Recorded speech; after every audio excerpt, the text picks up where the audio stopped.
ಈಗ ಸ್ವಲ್ಪ ಸಮಯ ಧ್ಯಾನವನ್ನು ಮಾಡೋಣ. ಸಮಂತಾಯ ಶಿರೋಗ್ರೀವ.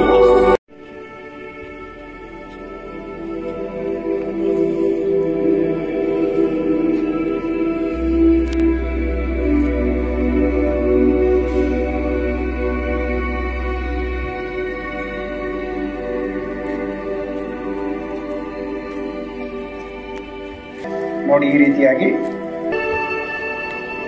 ಮತ್ತೆ ಮೂಗಿನಿಂದ ಉಸಿರಾಗಿ ಒಳಗೆ ತಳ್ಳಬೇಕು.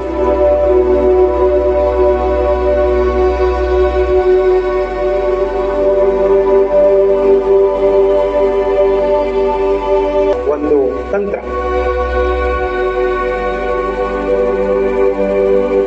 30 ಆವೃತ್ತಿಗಳ ಮೊದಲನೆಯ ಸುತ್ತಿನ ಕಪಾಲಭಾತಿಯ ಅಭ್ಯಾಸ. ಈಗ ಉಸಿರನ್ನು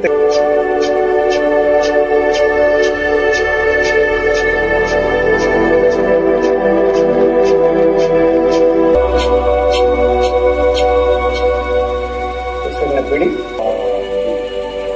ಕಪಾಲಭಾತಿಯ ಪರಿಣಾಮ. ಎರಡು ಕಾಲುಗಳನ್ನು ನಿಧಾನವಾಗಿ ಕೆಳಗಿಳಿಸಿ ನೆಲದ ಮೇಲೆ ಇಟ್ಟು ಮತ್ತೆ ನಟರಾಸನದ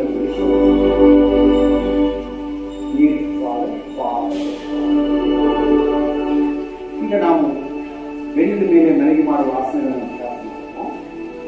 ಬಲ ಅಥವಾ ಎಡಭಾಗಕ್ಕೆ ಮಾಡುತ್ತಾ ಬೆನ್ನಿನ ಮೇಲೆ ಮೊದಲನೆಯ ಆಸನ ಸೇಬು ಬಣ್ಣದ ಆಸನ. ತುಟಿಯ ಭಾಗದಲ್ಲಿ ನೋಡಿಕೊಳ್ಳಲು ಈ ಆಸನವನ್ನು ಸ್ವಲ್ಪ ನಿಧಾನವಾಗಿ ಮಾಡಬೇಕು.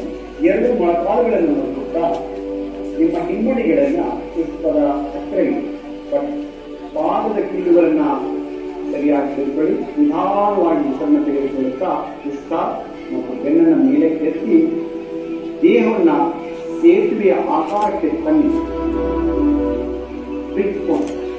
ಈಗ ಶಾಂತಿ ರೂಪದಲ್ಲಿ ಮಲಗಿ